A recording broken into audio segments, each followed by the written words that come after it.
Vai lá. No programa de hoje, teremos o psiquiatra forense. E hoje, depressão tem um diagnóstico extremamente alargado.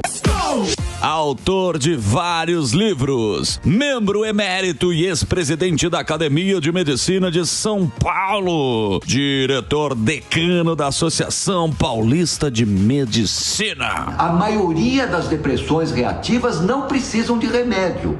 Elas precisam do quê? De um bom psicólogo. O sempre esclarecedor, Dr. Guido Paloma. Doutor, prazer imenso aqui. Igualmente, Daniel. Você sabe que a audiência, ela tem um carinho imenso pela sua pessoa. Primeiro porque você é um homem didático, tem as informações e a gente sempre precisa de um doutor para saúde mental. Sim. Você tá de lapela, pode ficar de lapela. Mas como, gente? Deram o microfone para ele, se ele quiser ficar com dois microfones. Você que deu o microfone. Então, de novo, a audiência gosta muito de você. Obrigado pela presença aqui. Eu que agradeço. Muito obrigado. Para mim é uma honra muito grande estar aqui com vocês. Adoro estar aqui, me sinto muito à vontade. Eu trouxe isso para o Emílio. Então, é para não vir de mão abanando. Tá bom. É o seguinte, pode ficar tranquilo que eu vou entregar para o Emílio. Vai sim. Isso se ele voltar até quinta-feira. Senão fica lá em casa e depois ele visita. Não, uma brincadeira. Vai ser, como é que é o nome dele? Diálogo Construtivo Paulista. Apenas são quadros, o movimento concretista brasileiro. Legal. Putz, bem legal. Da nossa sala também ali na Associação Paulista de Medicina. Apenas para não vir de mão abanando. Legal. Tá bom.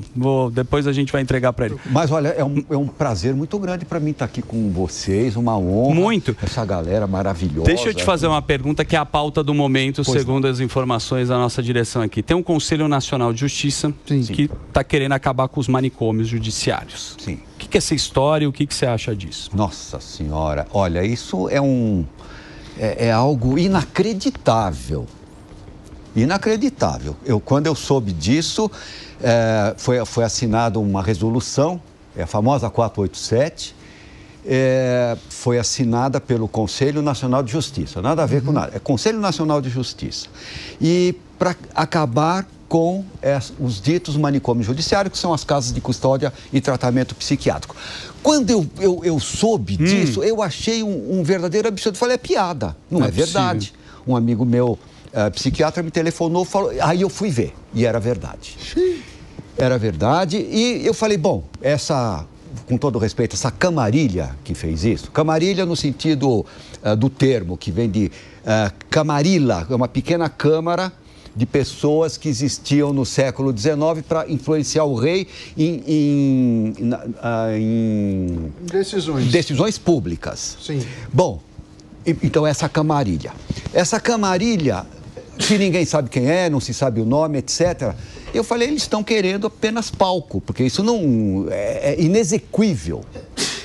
E hoje está aí e ela está para ser implantada enquanto não se tomar uma providência. Agora, eu precisava contar para você. Conta, Daniel, que você sabe as informações. De onde vem isso? Por que acabar com os ditos manicômios judiciários? Por quê? Baseado no quê? Qual que é a base deles? Bom, pois bem, isso começa eu vou ser rápido.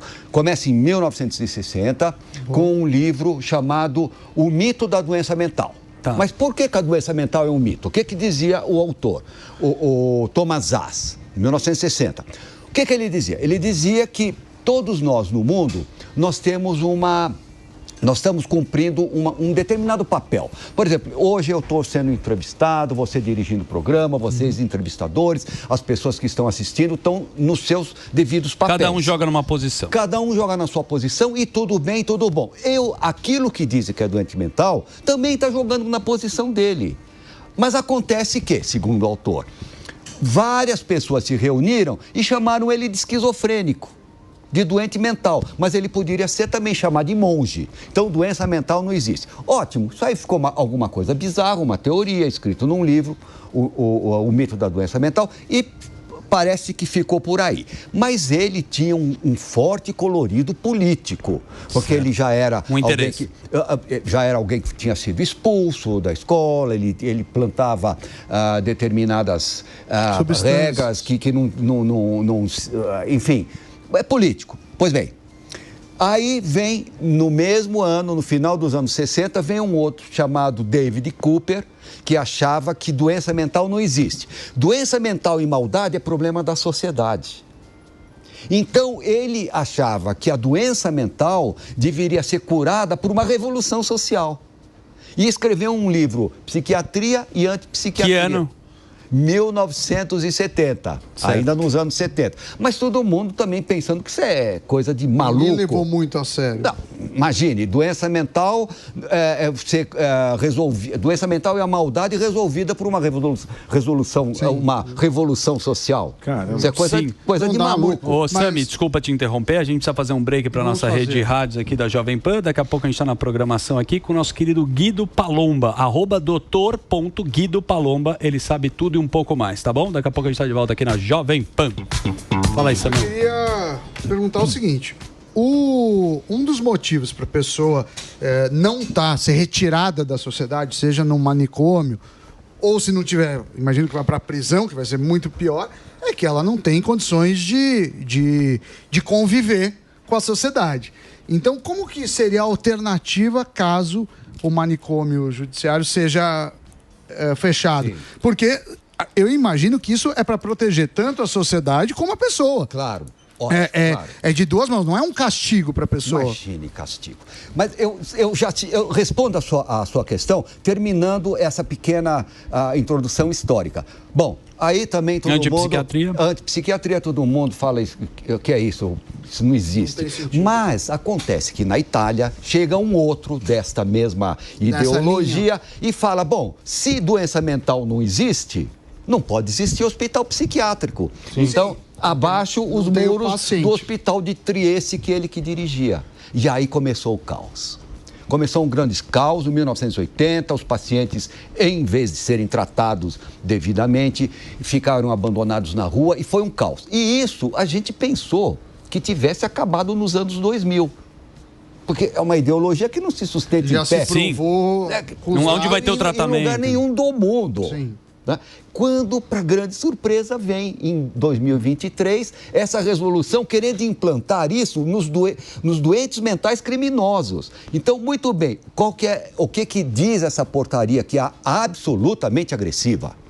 Agressiva às comunidades minoritárias, como LGBT, quilombola, que compara tudo como doente mental criminoso.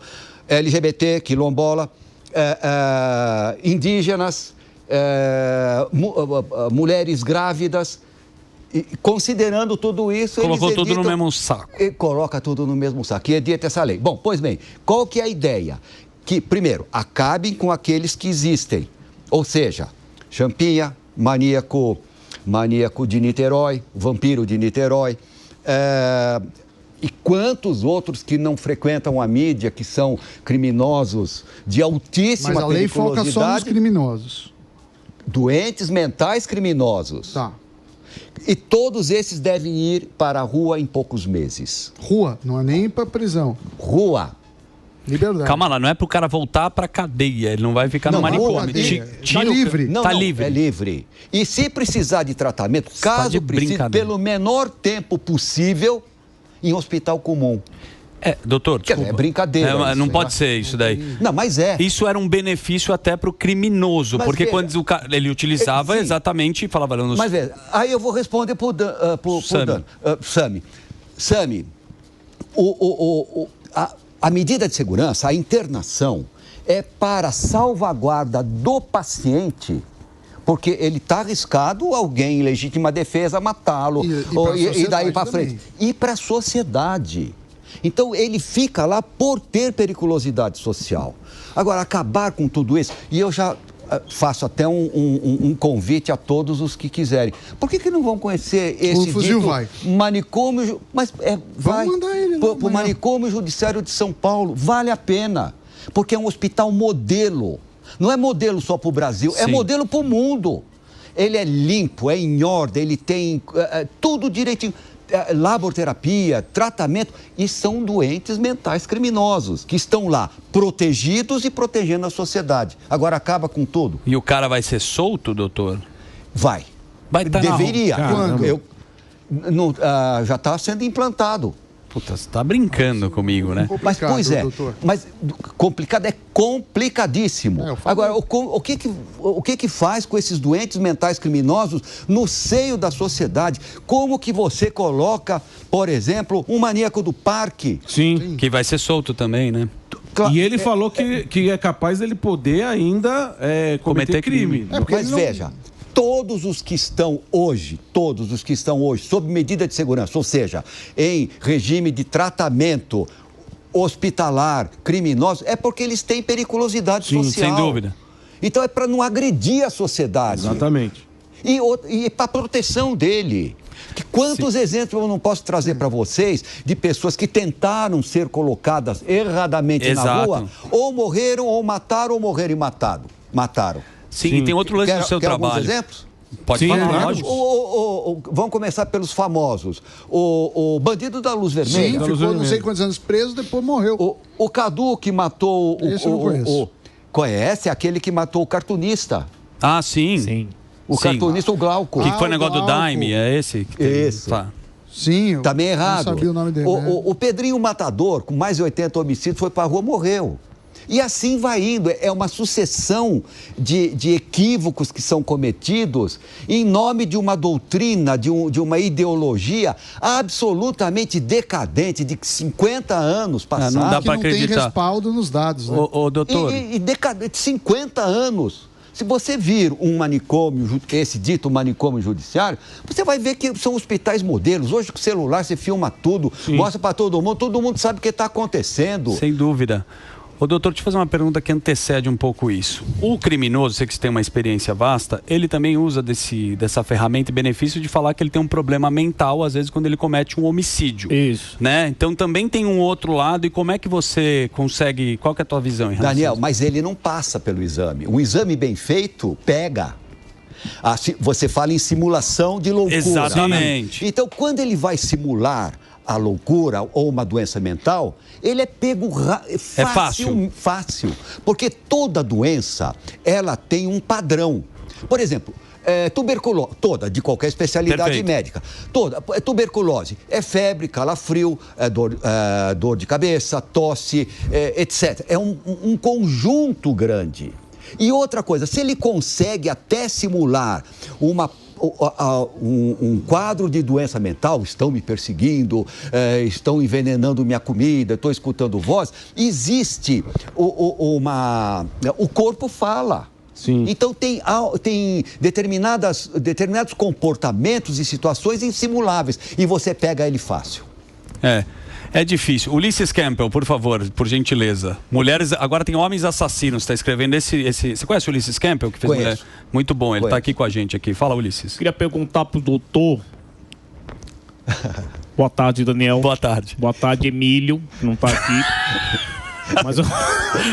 Mas eu queria perguntar pro senhor essa questão do preso a falar que tem doença mental. Por que hoje em dia as pessoas elas usam isso como desculpa? Porque se ele tem algum problema de doença mental, automaticamente ele não pode ser julgado. Seria por isso essa estratagema? Boa, Ulisses. Não, eu acho que é o seguinte, que eles acham hoje, por causa de muitas pessoas, desses ideólogos, que eu vou chamar de camarilha, de quinta categoria de ideólogos, né? Eles acham que não existe doença mental. E então que esses indivíduos portadores, doentes mentais verdadeiros e portadores de alta periculosidade, eles precisam de tratamento, então eles querem aplicar isso em pessoas ditas normais, não é? Para ver se conseguem uma medida de tratamento ou uma absolvição do delito. Deve ser por aí. E tentando sempre encontrar alguém que defenda essa ideia de que ele é fruto da sociedade. Sim. Ou com uma revolução social ele não seria criminoso, etc. Mas isso é uma decadência de algo que hoje em dia já nem se fala mais sobre isso. Doutor, no começo do programa a gente estava falando de uma série que chama Os Irmãos Monstros, né? Que mataram os pais dos Estados Unidos na década década de 90, mais ou menos, e tem a história da Richthofen aqui. E o que fala na série é que eles sofreram abusos e têm traumas, ou seja, os pais abusavam, né, até sexualmente desses meninos. Meu Deus. E é muito tenso, assim, são 9 episódios, passa rapidinho, vale a pena assistir. Todo crime ligado, por exemplo, a matar pais, a gente tem aqui no Brasil, como você tem a Richthofen. Qual é a ligação com traumas, ou você acha que às vezes o sujeito também usa isso, que essa é a maior discussão nessa série, se os caras realmente foram abusados ou não pelos pais, mas você acha que sempre que quando alguém vai matar um familiar, né, pode ser uma mulher, esposa, marido ou os pais, tem uma relação de abuso? Daniel, resposta, nunca tem. E todos falam que sim. Olá. Porque vivências dolorosas não são capazes de criar monstros. Sim, todo mundo. E muitas vezes as pessoas abusadas, quantos não são abusados, eles passam depois a levantar bandeira quanto a isso. Então, mas todos esses que matam pai e mãe, eles... Ou por exemplo, o maníaco do parque foi abusado quando era... Primeiro precisa ver se é verdade. Certo. E se foi, nenhuma vivência... Isso é básico. Isso não é uma justificativa. Nenhuma vivência dolorosa cria monstros dessa natureza. O que eu posso ter é ser uma pessoa inadaptada, revoltada contra a sociedade, etc. Mas não me tornar um assassino frio. O assassino frio, os matadores, os parricidas, né? Parere matar aqueles que dão os antecedentes. Esses, eles nascem assim, se desenvolvem e vão morrer assim. E não tem cura e não tem uma forma de você lidar. Uma correlação. De conservar. Não tem. Isso é básico. Legal. Eu não assisto essas séries, você me desculpe, eu não sei se é boa, até me falaram, eu não assisto porque eu não dou a liberdade poética que eu deveria dar. Entendi. Como é uma série... Você se envolve, né? Eu acabo achando que, olha, isso não mal podia... feito, exatamente. E eu deveria dar essa liberdade, mas não dou. Doutor, você está falando dos manicômios judiciários, mas tem muitos outros que são pessoas que são doentes do ponto de vista de relação com a sociedade, sim, que não chegam a cometer crimes, mas poderiam cometer. Sim. Qual que é o tipo de tratamento? Porque imagino que, às vezes, os pais percebem assim, olha, meu filho tem comportamentos, e eu até acho que ele pode ser um assassino frio, mas eu não quero que aconteça o crime.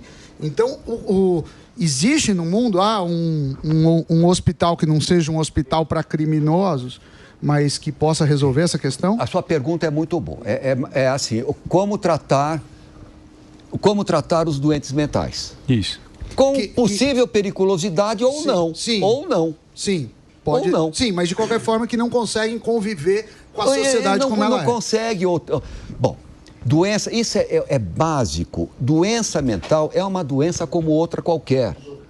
O que muda são os sinais e sintomas clínicos. Mas é uma doença como outra qualquer que muitas vezes você é obrigado a internar. Por exemplo, uma pessoa que sofreu um politraumatismo, foi atropelada. Você tem que internar. Sim, não tem discussão. Um acidente vascular cerebral, você tem que internar. Um infarto do miocárdio, você tem que internar. E às vezes, alguns casos na psiquiatria de doenças mentais, você tem que internar e dar alta quando pode. Então, por exemplo, casos que obrigatoriamente tem que internar, qualquer um daqueles que estão na Cracolândia. Sim. Vícios que ou você interna ou não tem cura. Compulsória. Porque ele não tem querer. Ele não tem condição de tomar uma decisão. Ele pode até querer. Perdeu os dentes, perdeu os amigos, perdeu a família, perdeu o dinheiro, perdeu tudo. Mas não consegue. Ele até sabe que aquilo faz mal, mas não consegue. Por quê? Existe um desejo imperioso que invade a cabeça dele e determina a conduta. Ele precisa daquilo. Então não vai. Muito bom. Doutor, dá vontade de ir na Dirce com você, pegar uma cervejola e passar a tarde inteira batendo papo aqui, porque é impressionante o seu repertório.